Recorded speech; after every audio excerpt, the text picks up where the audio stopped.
What's going on, fellow urban nerds? It's your boy Marvin Burwell. I'm here with a video that I think is very important for people to consider. And yes, if you saw the thumbnail, then you understand that I'm talking about the recent interview that happened with Terrance Howard. Now, a lot of people in the world are pretty much paying more attention to the P. Diddy situation more than the scientific information, which, hey, that's what Urban Nerds is here for, right? To go over the scientific information. So, where does the world stand when it comes to Terrance Howard? Now, it's pretty obvious if anyone's been following the work of Terrance Howard. Everyone knows he's a great actor. That's a given. But not even recently, but quite a few years ago, he pretty much let go of acting because he wanted to pursue his science side of himself. And yes, as he was growing and getting older, he had always been looking into engineering and chemistry and the different sciences concerning the universe. The universe is not based upon force, but based upon resonance, but based upon harmonic frequencies. Now, I know a lot of people were questioning the fact that he said he had a degree from a specific university. He did say in the previous interview that it was an honorary degree. Now, my thing is, I'm a big fan of capability. I believe that it's good when you go out and you get your degree and you get certifications and you get accolades, but it is not a determining factor over whether you know what you're talking about or what you're doing. It lends a very big hand towards that, but it's not a guarantee of know-how. It just means that you had some formal training. That's why a lot of you guys who have degrees or have certain skills, you don't really understand how to act in that environment until you actually work in the job. Like, for instance, everyone knows me for photography and video and perhaps drawing and painting. These are things that, regardless of a degree, I can physically execute. I can use a camera. I understand lighting, even the science behind lighting. I understand how to draw and paint. If you were to have me photograph your wedding, you're not going to ask me for my degree. You're going to look at my portfolio. You're going to look at my capability, right? So I want you to keep that in mind as I go through some of this information, because here's the thing. I am in school right now for cybersecurity. I do have a little bit of background in electronics, just a little bit, a decent amount of background in auto mechanics, and a little bit of chemistry and plenty of software concerning computers and how to maneuver around a computer. So being an urban nerd, I dabble a little bit into a lot of things, and there are a few set of things that I'm really good at. But being on the Urban Nerds channel, it is not necessarily for me to be the expert in a thing. It is more for me to draw attention to a certain thing because I have enough knowledge to at least do that. And then as we go forward in the channel, I want to make sure that you guys get a chance to select different people we can bring in to talk and give information about things that are far more technical in areas that I'm not as versed in. Okay, so with all of that being said, let's jump right in. What was the first thing that Terrance Howard said that kind of got people up in arms in the scientific community, and those of you who know a little something about science, right? It was this. It was 1 times 1 equals 2. That little equation right there is what started a bunch of uproar. And understood, right? Because you've been taught your whole life when you do multiplication, 1 times any number is itself. So 1 times 1 would equal 1. But here's what you need to understand to really jump right in so you can understand what's going on here.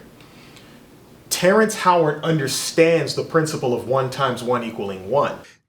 You can still use the 1 times 1 equaling 1 to perform their economic growth and their economic reactions.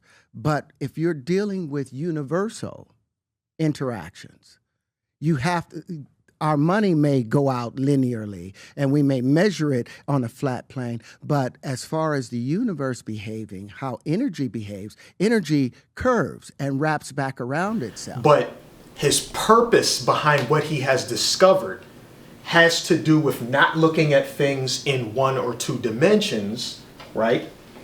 Let's get some illustration going here, right? 1 dimension, straight lines, 2-dimension, a plane, 3 dimensions.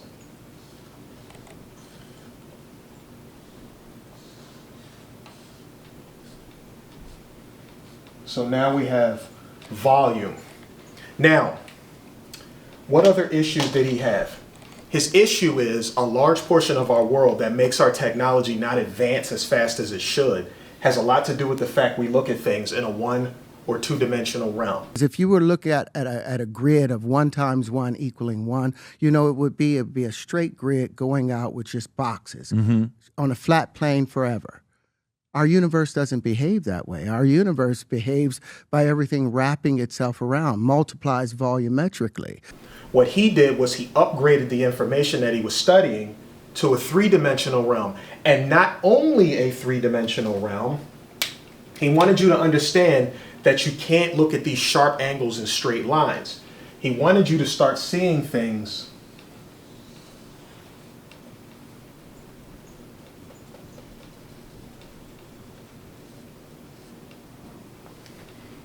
with volume and curvature, right?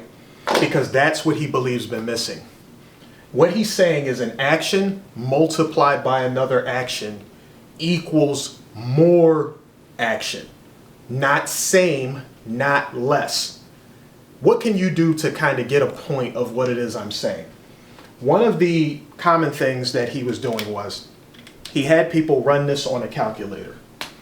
So on your calculators, on your phone or anywhere, I want you to put in 0.10, which is technically 10 cents, multiplied by 0.10, which is 10 cents.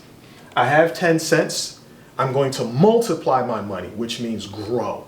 Because, right, we have addition, we add to something, subtraction, we take away. Well, we have multiplication and division. We multiply something and then we also can divide it. So multiplication increases, division is supposed to decrease.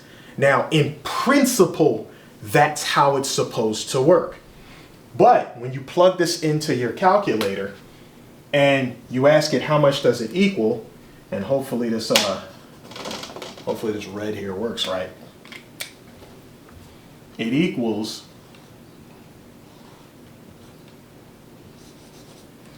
1 cent. So now he has other examples.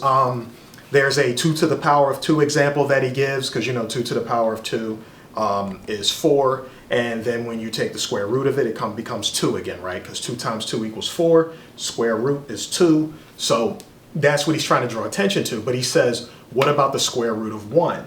And I think what he was saying was if you do the square root of 1, it was weird. It's kind of like how 2 becomes 4 and then comes back to 2 again.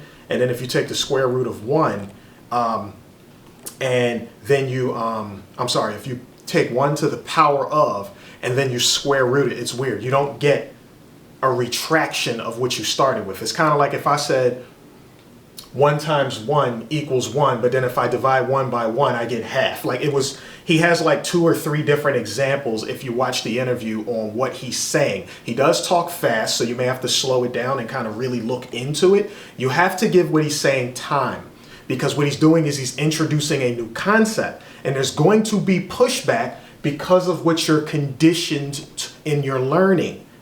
So in order for you to get what he's saying, you have to be willing to step outside. Now, we're not talking situations kind of like flat earth versus round earth. That's not what this is. I don't want you guys going out there and thinking that Terrance Howard is some type of quack or crazy person for postulating this information. This is not round earth versus flat earth. What he's saying is the principles you learn, platonic solids, sharp edges, straight lines, they don't exist in the universe. In the universe, things curve. Whenever you take something moving, there's always an equal and opposite pressure. And because of that, it creates curvature. You guys who study esoteric sciences, ancient sciences and stuff, and even now, it's not like these things aren't used. You see things like this, the infinity symbol. But what you never really did was you never applied this within a 3D space.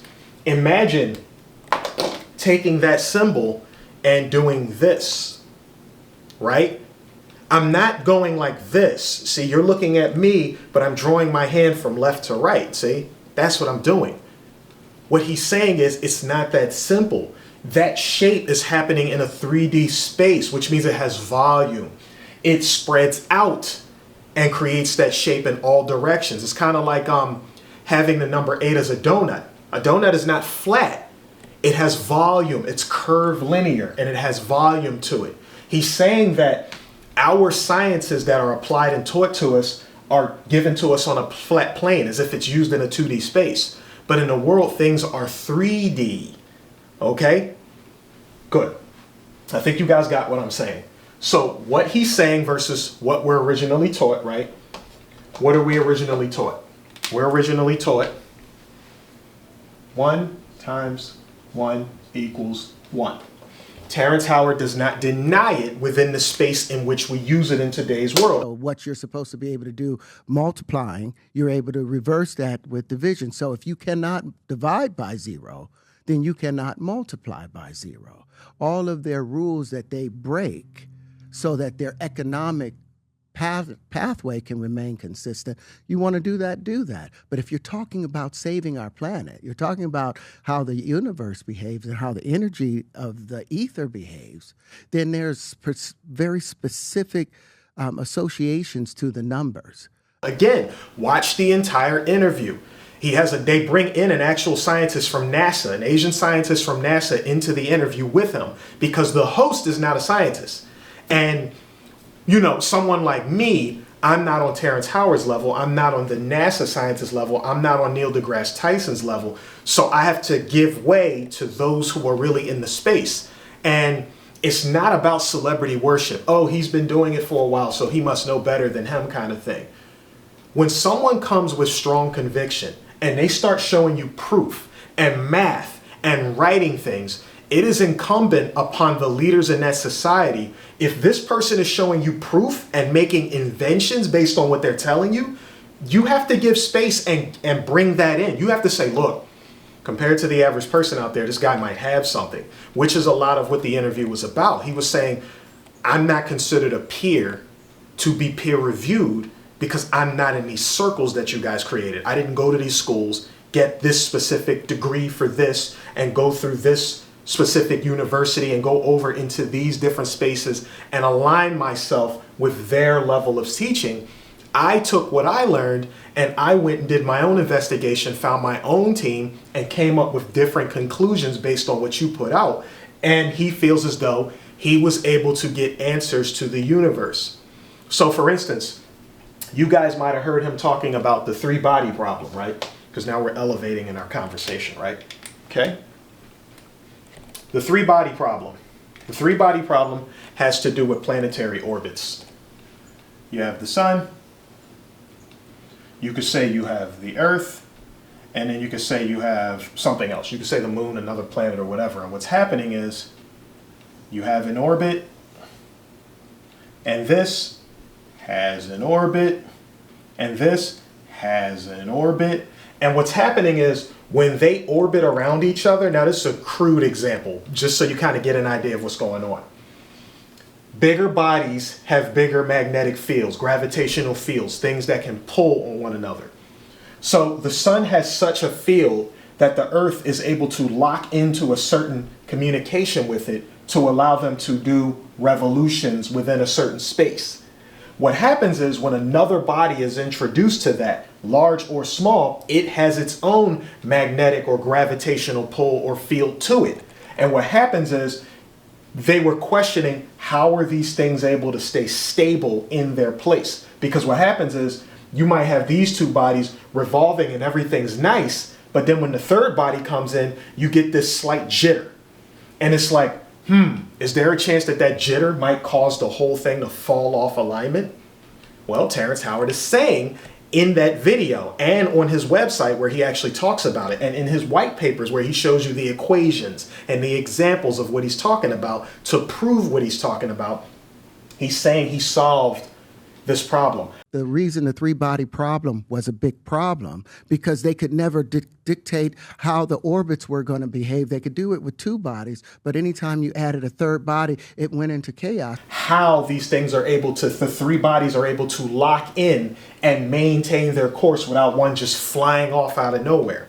Now, I learned this in Earth class a while ago, but there's something called a habitable zone. Like, let's say this is the Earth here, and I'm going to make this kind of look kind of 3D. But what happens is there's this little strip within the universe.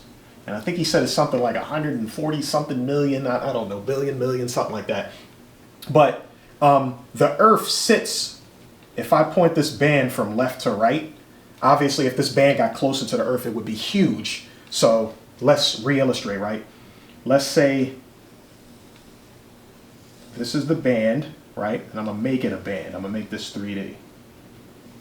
And then this side is I'm going to shadow it so you can see what's the inside. Think of like a wristband, right? To give you an idea. So here's the inside of the wristband. Here's the outside. And the Earth is something like this. And this band, you're looking at it kind of in a left to right. And this is the Earth. You're looking at it kind of in a left to right, sitting in that band. And as long as the Earth is within this band, it's in what they call the livable zone. And if the Earth slides outside of that livable zone, then the way chemistry is affected on the planet changes and it could destroy us. You couldn't live within it. That's why he was explaining in the video, if Earth starts to, or if you go to another planet that's further outside of that band, you'll get expansions of things like nitrogen, which can't fit within the body structure, and you'd explode, okay? So I'm just giving you guys an understanding of things that he was talking about. Whether or not we totally understand it, I want you to understand that at the very least, what he's explaining makes sense. And that's all that really matters. Does he make sense? We can't tell if he's true. Me and you, that's for the scientists to battle back and forth. But when he came up with what he calls Terry's linchpin, and you can go to the website and look this up on Google, Terry's linchpin, he showed you that this was this tetrahedral kind of shape, right? There's another tail back here, but it's got this kind of four-pointed shape. If you can imagine that kind of in 3D. Think of like the Eiffel Tower, but kind of in more of it has a slightly different shape, but it kind of makes you think of the Eiffel Tower like a small thing. But these shapes have curving edges that link together in four different directions, or at least it has four pointed sides, which creates this curve. Each side has the ability to have a curve, which fits within the overall way that the universe works. Things curve up against each other. What's another way to make you guys think of it? Think of it this way. If I have circles,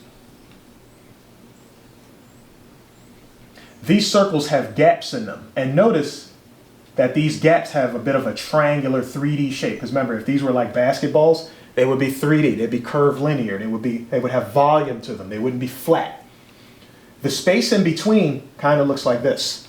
And if you ask me, when he's able to link these shapes together, he's able to show the sweeping nature of the universe, how things curve and bend off each other and give rise to resonance, frequency, okay? This is a very big part of things he was talking about. He was talking about resonance, how something resonates with you, right? Resonance, okay? I won't go deep into resonance, but we're talking about things like frequency. So let's step over here to some of our empty space. When you guys see a heartbeat monitor, you usually see beep, beep, beep. What you're seeing is the frequency of the heart rate. But what you don't see on that machine is that happening in 3D. When that beat of the heart happens, that's happening in three-dimensional space. It resonates. It's like sound, right? You have a speaker. If the speaker, kind of like, I guess like the Beats pill or something like that, where you play your music, you attach your phone to the little speaker and it plays music, that music is, the sound is resonating within the space. It gives off a certain frequency, which is the amount of times the beat hits and the shape of that beat. In a computer program, which I'm going to show you guys, in a computer program, when you talk, like me talking right now, and then I don't talk. And it's a straight line, right? Because nothing's happening. But when I'm talking, there's a shape of me talking within the atmosphere.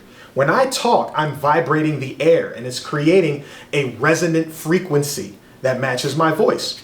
They have software and computers that can actually show you a picture of it, but it shows you the picture in 2D space, not in 3D. But there are programs where when you talk, they can make this angle and you could see it resonating in a 3D space. But you have to understand what Terrance Howard is talking about is the flaws in technology, the things we don't have happening right now is because we're being taught based on a 1D and 2D world and not a curved linear 3D space being attached to resonant frequencies. Okay? Again, I'm not going to be able to give the perfect explanation, but I'm giving you enough to understand on the level we're on until it can be given to us in such a way where we can digest it a little bit better. Okay? So this is what I'm trying to explain to you guys. Terrance Howard is on to something. He admitted in the video, he said, if you plug the math in, test out the equations, and it doesn't work, and I'm wrong, he said, I'll disappear off the map. He's willing to go away. He's conceding to the fact he could be wrong, but he's so confident in being right, not just because he put all this stuff forward. Look up his linchpin technology. He said with that technology, you won't really need cranes anymore because now he has one unit that has the ability to come together and lock in space. If you see his linchpin technology, it has a bit of a, think of like a honeycomb, but kind of with a lot of holes in it, like a net. And it has these little wheels in it that allows it to fly, like, you know, like a helicopter propeller. So imagine having this octagonal shape, right? Whatever, right? And inside of it, it's got these spinners like helicopters, and then a bunch of them have the ability to snap together and they fly and they can link together, and when they link together they all unify and they can fly, and this thing has the ability to hover, stop, hover, stop, hover, stop. And his math and his technology and his explanations is what made it so he can build that. And he's saying if he can get into the circles of the mainstream, he can apply his mathematics and his science, and it will upgrade our technology and our abilities within the world, including something a little dangerous to the economy, like 0-point energy, the ability to get energy, to receive energy faster than you're burning it. So basically it's free energy technology, so to speak. For those of you who have not done so yet, obviously I want you to look at Terrance Howard. I want you guys to look at Neil deGrasse Tyson, and I want you guys to look at Kenneth Wheeler, who talks a lot about magnetism and talks about how a few years back, he didn't even believe that there could be free energy. And then he learned after studying the science and looking at the materials, because he was a hand radio operator, which means he dealt in frequencies and radio signals and things like that, and different materials in the technology. So Kenneth Wheeler said he learned that there can be free energy devices. Tesla talked about free energy. Tesla was talking about how things were not, it was not like a duality of nature.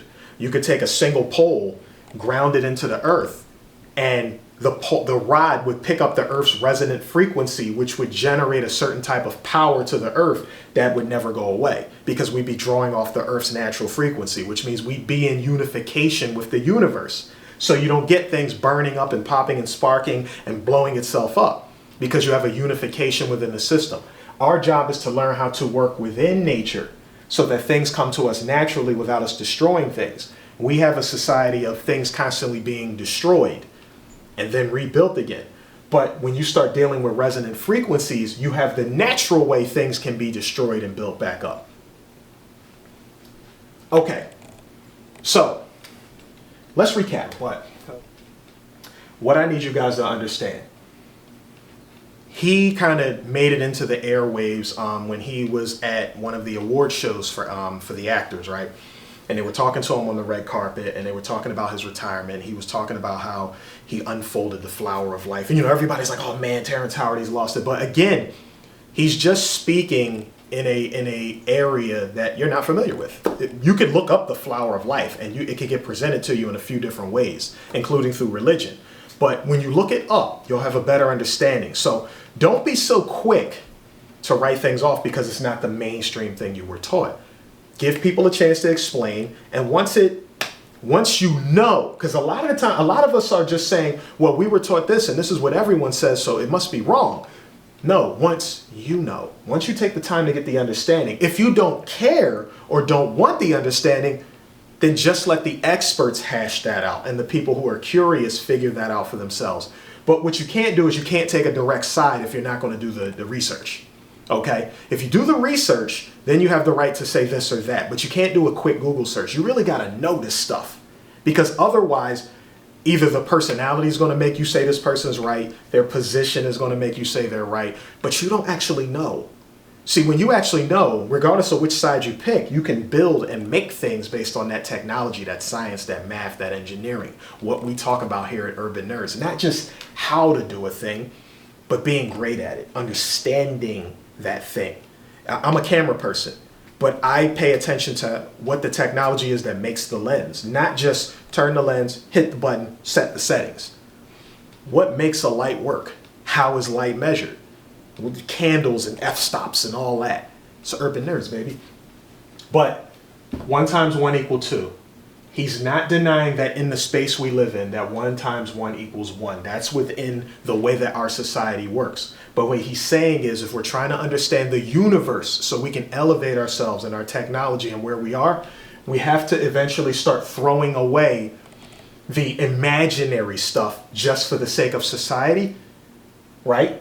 And we have to start talking about what's really going on in nature. Because Tesla talked about that. Think in terms of energy, frequency, and vibration. The numbers 3, the number 6, and the number 9. You see what I mean? The secrets of the universe get unraveled to you, and things that you once thought were impossible become available to you. Being a scientist is to investigate. It is not a title that has to be given to you. The moment you investigate the details of anything you're doing to come to a conclusion, you are conducting science. The mainstream gives you steps under which to conduct that science so that you have the ability to say you have done things that makes your conclusions true. Okay? So it's just help. Okay? 1 times 1 equals 2 has to do with volume. An action times an action should give you more action. An action times an action should not give you the same thing or less. You see what I mean? Because if it's a type of action that's taking power away from something, then we'd be conducting division or subtraction. We're not. We're talking about multiplying a thing, making more of it. So we can't take one person, one human, multiply it by another human, and wind up with the same human again. That's what he's saying. He's saying you have to apply it based on universal principle. An action times an action gives you an action. An action with another action gives an equal and opposite action, which is why you don't get straight lines. Something pushes, something pulls. The result of that is things start to curve in nature. That's why there's no straight lines in nature. Look up the term fractal, like fraction or fractal, T-A-L. Look that up. See what you find. Okay? He gave you examples using your calculator. I just gave you one of them. I think there's 3 of them. There's one about square roots and powers, and there's one based on multiplication. But like I said, if you have a dime in your pocket, you multiply that dime by another dime, I should not get 1 cent. See, but the way you're taught, the way accounting, the way math works, you can also explain this, which is why you're saying, well, he must be crazy because there is a way this works. You're right. He admits it. 1 times 1 equals 1 works. Dime times a dime giving you 0.01 works, but within the realm it's taught to you, not the way he's trying to tell you that it should work. Okay? All right, peoples. So that's enough for now. I'll do another video where we're going to talk more about resonance and frequency in the future. And I really want you guys to really understand that, because that's how you're going to learn how sound can make things float. Okay? You have to study resonance, energy, frequency, things like that. It's the reason that your Wi-Fi signal works and you can't see it. All right, guys, Marvin Burwell here with Urban Nerds. I will catch you guys in the next video. Take care.